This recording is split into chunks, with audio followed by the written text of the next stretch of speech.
هەرێم بۆ ڕاگەاندنی لیستی موچە چاوەڕێی هاتنی پارەکەی بەغدایە.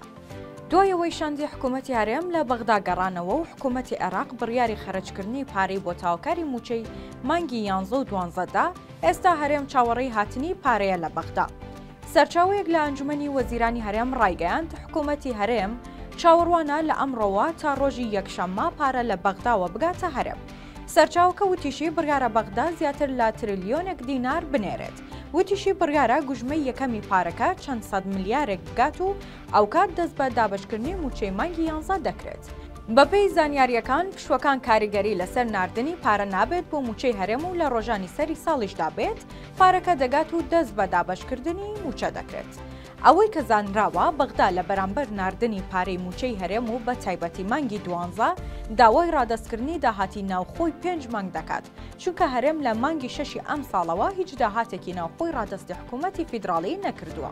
بەپێی قسەی سەرچاوە ئاگادارەکە حکوومەتی هەرێم بەنیازە تا 5 مانگی داهاتوو موچەی مانگی 11 دابش بکات و کۆتایی بە دابشکردنی بهێنێت بۆ ڕاگەاندنی لیستی موچەش چاوەڕێی هاتنی پارەیە لە بەغداوە.